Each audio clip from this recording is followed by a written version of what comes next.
This is LSAT PrepTest 136, Section 1, Passage 1, about digital publishing and what it actually means for printed books. It's a low difficulty passage, but there is a trap baked into the first 3 lines that catches a lot of students. Now, this is a social science passage. The author is making a prediction, and it's a contrarian one. Everyone assumes digital means reading on screens. The author says that's wrong, and most books will still be printed even if they're digital. They'll just be printed differently. They'll be printed on demand at the store by a machine. That is the whole thesis. Now, paragraph 1 is the most important paragraph. It opens with the assumption everybody walks in with: digital text means printed books go away.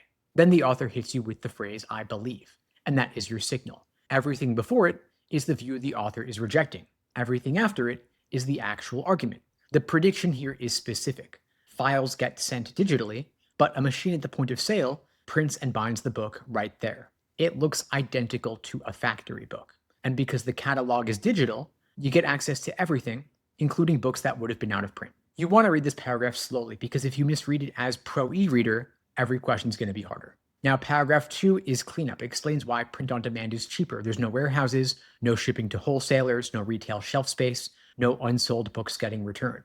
These are all costs that vanish. You want to speed up here. You don't need to memorize every single cost, just know the direction. Digital printing eliminates a ton of overhead. And then the author adds a speed bump, although it will be some time. So that qualifier matters. The author isn't saying this is going to happen next year. There is a timeline. The catalog needs to grow first. Don't blow past that.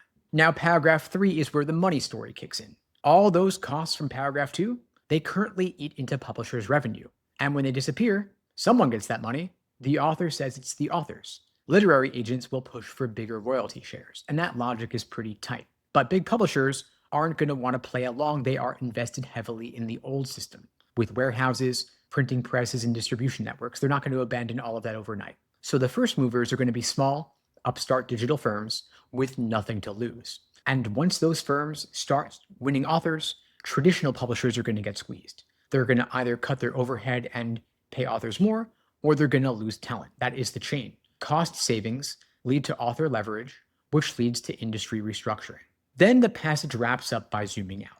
The author calls this a normal transition between economic models. Big publishers are cautious, and the author says that caution makes sense given the history of these kinds of shifts. And the author is explaining here why the resistance exists, not attacking it. Now, the key move is that cause and effect chain running through paragraphs 2 and 3. Costs vanish, authors gain leverage, small firms move fast, big firms follow or fail. And the hardest questions will test whether you can trace that chain without mixing up the steps. Now, here is the main trap.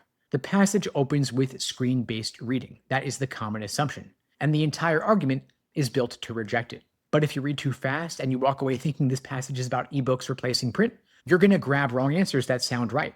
The author's whole point is that print survives, it just changes shape. Now, before you touch the questions, you want to check yourself on these 3 things. First, what does the author actually predict will happen to physical books? Second, why does the author think traditional publishers will resist? And third, who moves first in the digital shift and why?